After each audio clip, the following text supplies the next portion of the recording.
Um, my my talk this evening started from the exhortation given recently by Brother Lucas, where he spoke about the building of the temple before Christ's return.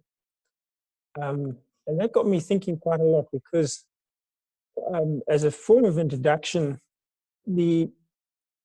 I've personally been having a lot of problems lately because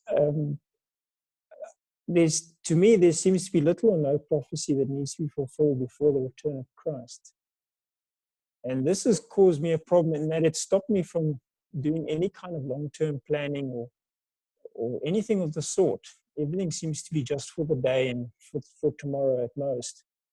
And it's become quite problematic. And essentially started around about 2015, 2016, with all these sort of significant events that occurred from a prophetic point of view.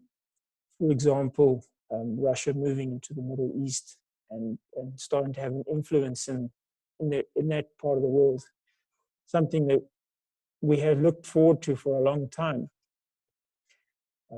This was when Russia invaded Syria in 2015, 2016.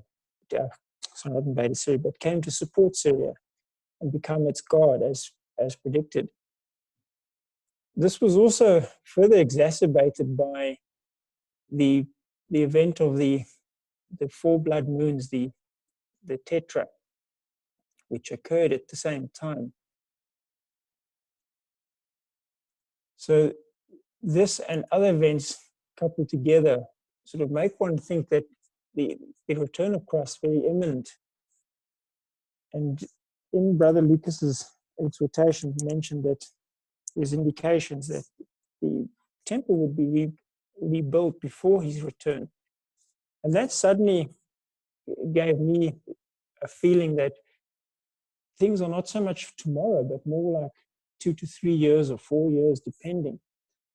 So I started looking at this subject, and it's actually turned out to be far more complex than I anticipated. So what I've done is, instead of getting to where I really wanted to be, was to conclusively prove to myself that the temple would be rebuilt before Christ's return. I've ended up in a situation where I don't quite actually know, but I'll share with you what I've found so far, and I found it to be pretty interesting. And I think that in this is sitting a clue that there is probably something going to happen, but what, I'm not too sure. So probably one of the most significant prophetic events that kind of sets a time frame for all of us is the return of the Israeli people, or the Jewish people, to Israel and the establishment of the land. I think it would be fair to say that without that event, any thoughts or ideas that Christ could return in the next few days would not have been possible. It must have been very hard for Bible scholars through the millennia who could unpack and understand the revelation, to come to the realization that Christ wouldn't come back tomorrow for them, because there's nobody in Israel, there's no Jerusalem, so to speak. There's no Jews for Christ to come and save, as many of the scriptures indicate. So for these people, through those ages, it would not be it would be very hard to convince themselves that the return of Christ is tomorrow. However, if we consider a few of these, for example, World War I captured Palestine from the Ottoman Empire in 1918, and the Six-Day War in 1967 resulted in Israel being in control of Jerusalem. And the other interesting point about those two dates is they both fall on the Jubilee anniversaries of the Jubilee year, in other words, in the 49-year spacing. And this same 49-year spacing drops us into the 2016-2015 year, which was one of the things I picked up at the time to further add to my woes about the return of Christ could be tomorrow. And over and above that, of course, was the 4 blood moons that occurred in 2014, 2015. And one needs to bear in mind that these same 4 blood moon tetrad also occurred in 1949, 1950, when Israel became a state. So these events are very significant and almost impossible to ignore.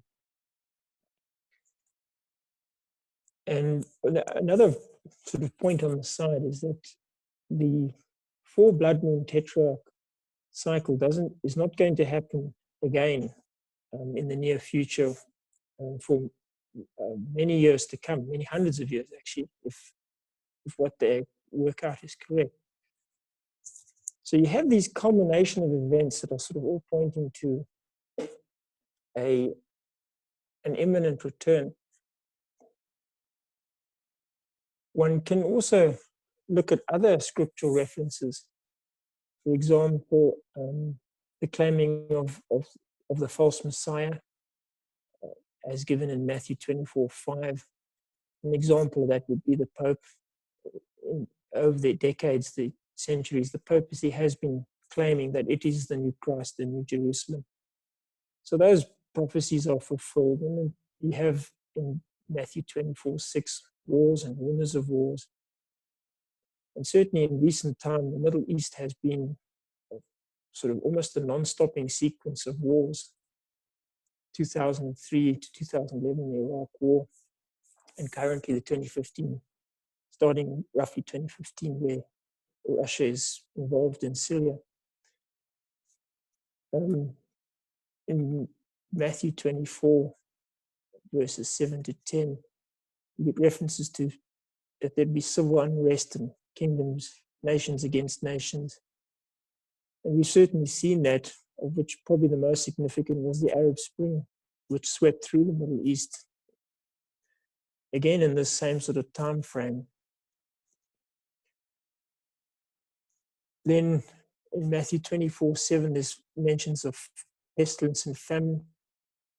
And certainly there have been many pestilences through the ages. And of course, right now we're sitting with 2 fairly significant ones, one of which is almost lost in the background, but I think very significant, is this vast swarm of locusts sweeping over northern Africa and Middle East and into India now, destroying crops and laying the foundations for what could be a very significant famine to come, with so much of the crops being destroyed. And this sitting at the same time and now being overshadowed by the coronavirus that's currently sweeping the world and causing its effects. And this, of course, also has the potential of causing a significant economic recession, which has also been mentioned by the several brothers as being a good indication of the times.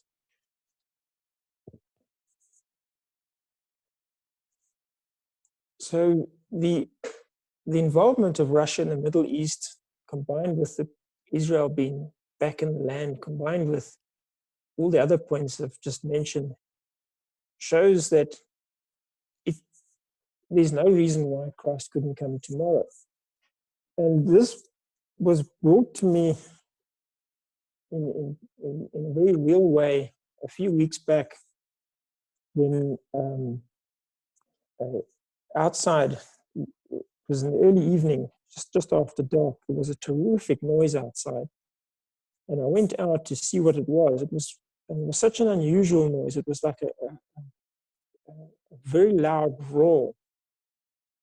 And at first, I thought it was the railway. We have a railway line not too far from our home, about 600 or 700 meters away. And I thought it was a very large freight train working its way through. And then I realized that due to the lockdown, because we were about 3 weeks into the lockdown by this stage, there aren't large freight trains running and certainly not at that time in the evening. And the noise just became louder and louder and louder to the point where it was way beyond what a freight train could do. And I suddenly thought, could it be a large aircraft in trouble flying low nearby somewhere?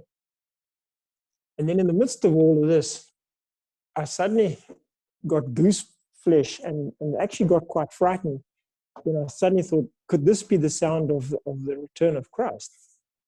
Because there's all references that indicate that the return of Christ would be something that could be noticed right around the world, the actual event. And could this noise be this event? Because it was a huge racket. And what it turned out to be a few moments later is the hailstones started falling all around at our home. So I scuttled indoors to get away from it. But the fear and the adrenaline rush from the idea that that sound could have been the return of Christ was quite alarming for myself, because suddenly it makes you really come to your senses in that could it happen? Could it be now? Could this really be it? And and of course your state of readiness in that. So after this, when I heard that the building of the temple would be something that needs to still happen, it was like something to put a, for want of a better word, to pause things for a bit and say, look, it's not tomorrow. So I looked at the references to the third temple, and the most significant are the ones that are talked about in Ezekiel, starting in chapter 40, where he describes a temple. And of course, one of the things that I quickly realized is that if the people are to build a temple soon, and there's certainly an argument for that, it can't be this one. And I'll give you probably two main points. There are many others, but the two that sort of convinced me that it cannot be Ezekiel's temple is, first of all, the temple, when Ezekiel's in his vision in chapter 40, he's placed what he describes as on a high mountain.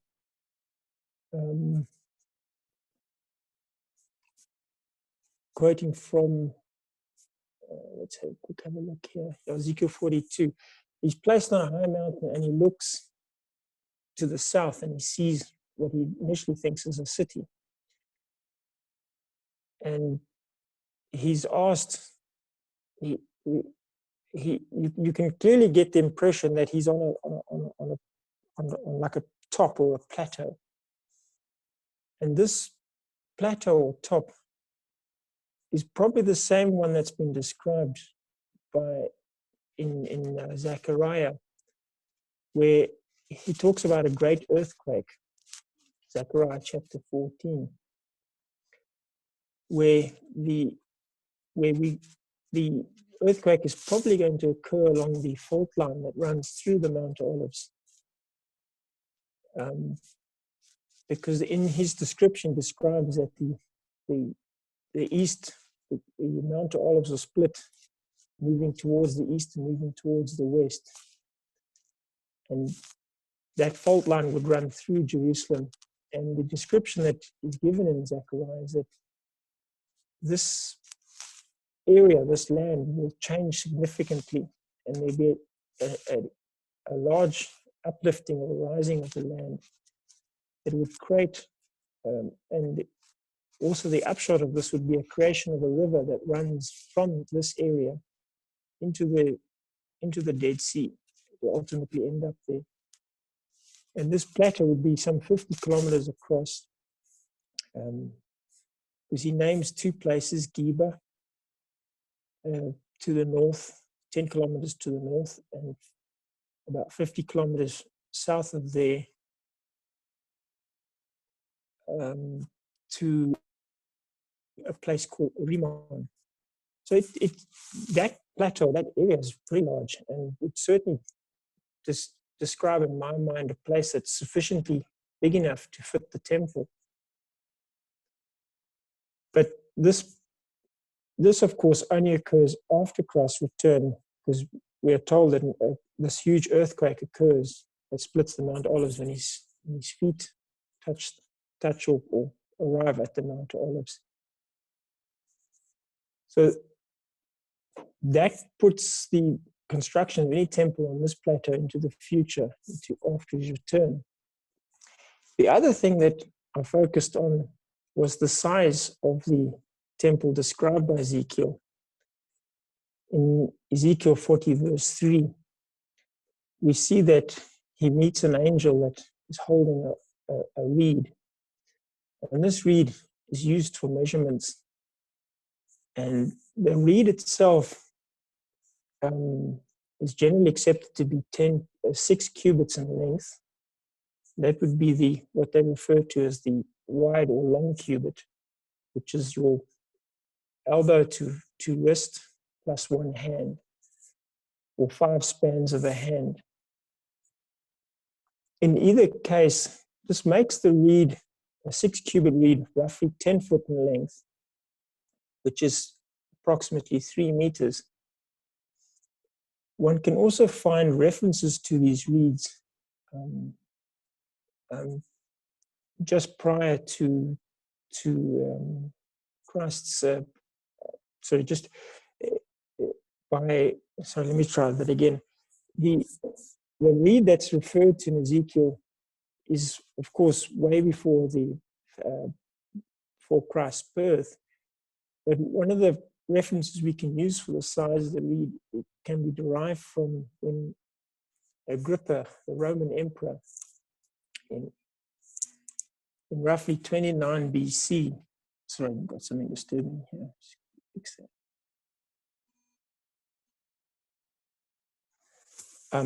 Back again. In 29 BC, the Roman Emperor Agrippa standardized many of these measurements. And he standardized the cubit and the Roman foot. And that, of course, standardized the reed. So if we take that standardization of the measurement of the reed in 2980 to be approximately similar to the length of the reed that would have been used by Ezekiel to be 10 Roman feet, or 2.96 meters of centimeter. So I'm going to try that again. 29.6 centimeters would be the Roman foot. So 10 of those is very close to 3 meters. Now, what is interesting is that when Ezekiel in chapter 42, verse 20 is asked to measure the outer wall of the temple complex, he measures it as 500 reeds by 500 reeds. This makes the outer wall of the temple approximately 1.5 kilometers by 1.5 kilometers. And when you take that size and you place it in Israel, in Jerusalem, and let's just assume that you sort of center this thing around the current Temple Mount, a 1.5 kilometer by 1.5 kilometer outer perimeter of the temple complex would span almost the entire old city, depending how you place it. And from east to west, it would reach, certainly from if it's centered around the Temple Mount, from the western side of the old city all the way across to the east, to the Mount Olives. So it is huge. It wouldn't fit anywhere in that area, not with its current layout of the land, because partly the ups and downs, all the hills and valleys would make the wall go up and down. And the impression is that Ezekiel gives in his description that this is a flat place. It's also so large that the clearing that kind of real estate could not happen, not with the current state of affairs in Israel. I mean, to clear that kind of area would be just unimaginable. So this leads one to the conclusion that temple, as described by Ezekiel, there's just no ways that could be done now or in the near future. However, is not to say that an attempt to build a temple could not be done. And that's the bit I found that was very interesting, is that Brother Lucas indicated that there's another potential place to build a temple, and not on the Temple Mount, but probably where it really existed. And unfortunately, because I can't screen share, can't show you where this is, but one can visualize it as being just slightly south of the Temple Mount. There's an area which has currently been excavated, which shows indications that the temple could have been there, and that the Temple Mount itself was actually used for different purposes in Solomon's day, if at all, if it was at all that extensive at the time.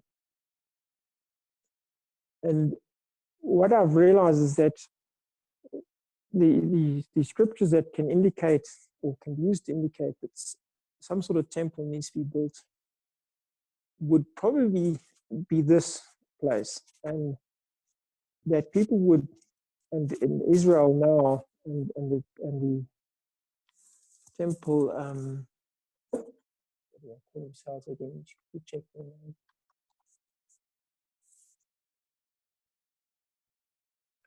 Temple Trust. There's a group that's in Israel now that is preparing to build a temple. But if they did anything, it would probably be at this site, and it is feasible they could do something. I don't know how they're going to convince the archaeologists to let them start preparing the foundations and leveling the site and so on. I think the archaeologists and explorers are still very busy digging and exploring there. But suffice to say that it couldn't happen very soon. It would be a few years from now, maybe, before they could actually start. And how far they would get would be a different matter. But it raises an interesting question in my mind, is that what would one call this temple? Or this, if they get as far as finishing it, would it wouldn't be the third temple, or are we perhaps incorrectly calling Ezekiel's temple the third temple, and that there's something that sits between the two? For want of a better phrase, Temple 2.5. It's an interesting thought, and I felt I needed to share it with you this evening, because I think this, apart from the interesting topic of considering what the temple would be, in terms of generally accepted idea that the first temple was built by King Solomon, and the second temple was the one that was rebuilt by Ezra and then further renovated and improved by King Herod, and that the third temple would be Ezekiel's temple, the house of prayers, as we often refer to it. What would this temple that's now been envisaged to be built by the people in Israel, and the preparations they've made, the various temple artifacts and utensils that they've already built and got ready, the various plates and bowls and etc. that they have, some of which they have in display in their museum. If you can call it a museum for things that they're busy building, maybe it's more like a warehouse. It certainly is, to me, quite fascinating. I'd often, and certainly for the last 15, 20 odd years, whenever people talked of the rebuilding of the temple, I'd pretty much dismissed it. I always felt that Ezekiel's temple would be something that was going to be built in the future, post-Christ's return. But it's been quite exciting for me now to relook the topic and see it from a different point of view. And I'd actually like to now sort of have put it open for a bit of discussion and see what your thoughts on that are, and how one thinks that these two temples could fit together, and in terms of what might be built now in the next few years, or the temple that Christ is going to build after his return on this plateau that's been described. So I'll put it open for discussion now. We can go over it again. The talk is around temple thinking, or why a temple. And as I was considering this, it initially struck me as odd that God would require people to build a temple that is, or a structure that just about every other religion has. In the sense that God had set Israel apart to be different. And because they were worshipping a God that was unseen and wasn't represented by any form of statue or image or any object at all,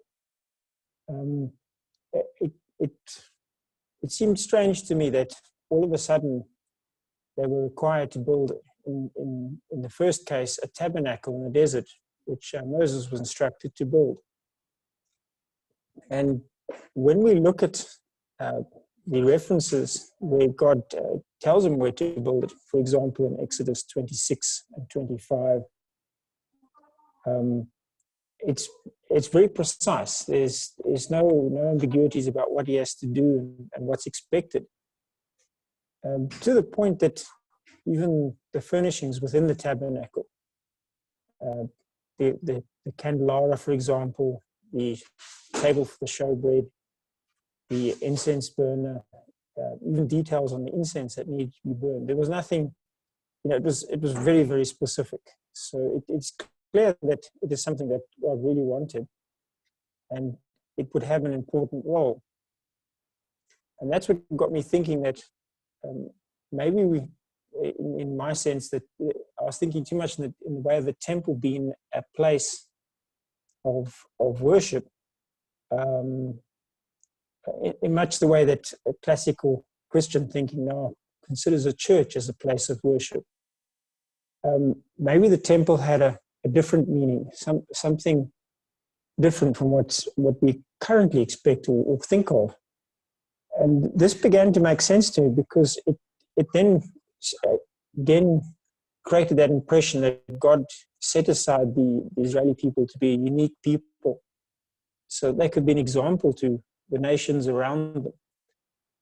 And that's when I began to realize that the temple was quite different from any other temple, and which again would have caught the attention of surrounding pagan nations, because they would consider their temple and then consider the temple that the Hebrew people had is the nation of Israel, and would begin to ask why the differences.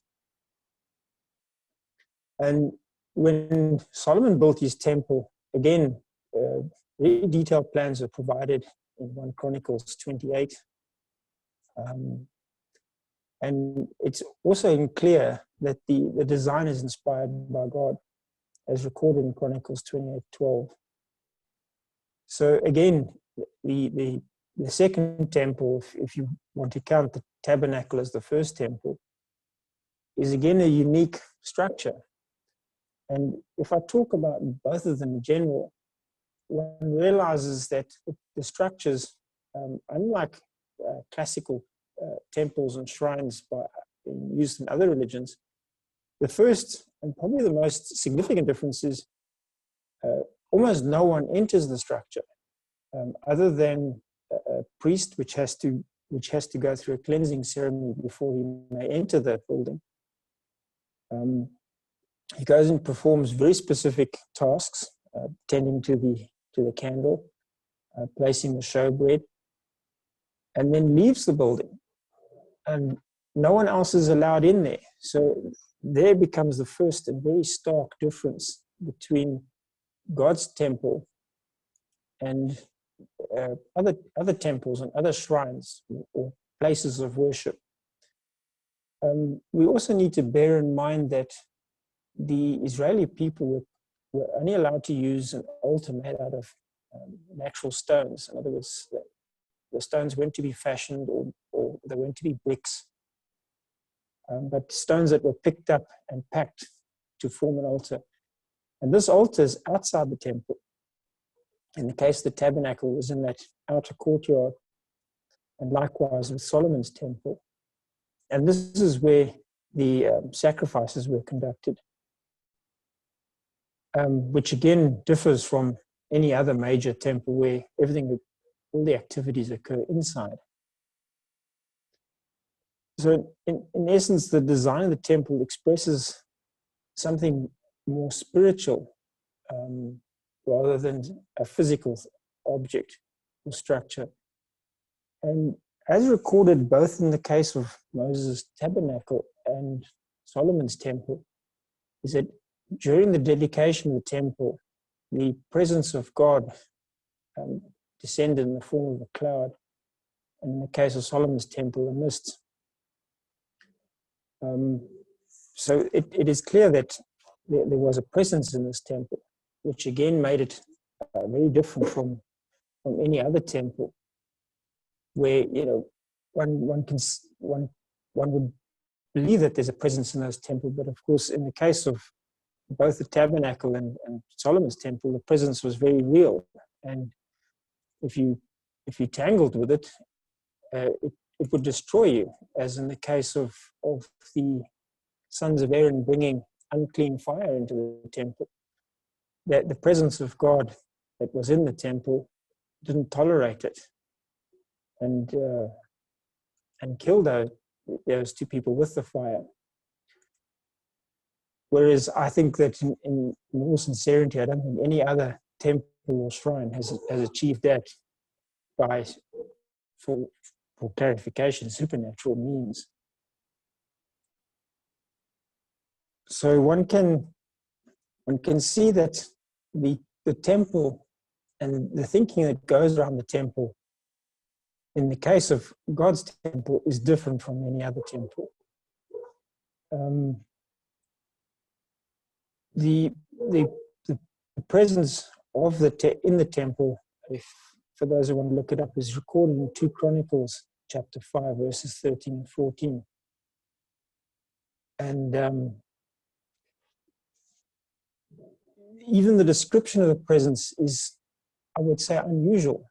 A mist or a cloud. I think any other pagan religion would have a more forceful presence, maybe a big fire or something more spectacular and more dangerous, rather than a cloud or mist, which, on the face of it could appear a bit innocuous, but of course, as we appreciate in the case of in Exodus chapter 30, verse 20, where the story is told of how they didn't correctly follow God's requirements and were destroyed. So you're thinking about God's temple, of course, becomes very, very different. And I think this is the point that God wanted to convey to the people, and particularly the surrounding nations.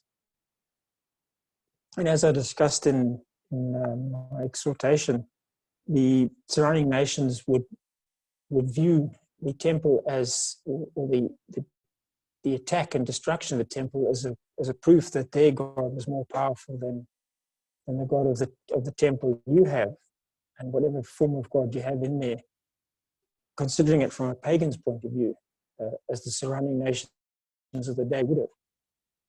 And there's a nice record of how this the Assyrian general came and challenged the God of Israel, or God of Jerusalem in this particular case, to protect the people, which he did by destroying the entire army that night. One of the other things we can consider is the building itself, having no windows, one entrance, and a relatively simple building in that it's not an elaborate structure in the sense of it being with big archways and magnificent pillars and what have you inside. In the case of Solomon's temple, it was basically just a rectangular room separated by a curtain, without windows, and without other significant features other than the drawings of palm trees on the walls. And in the case of Solomon's, of course, laid with gold, lots of gold.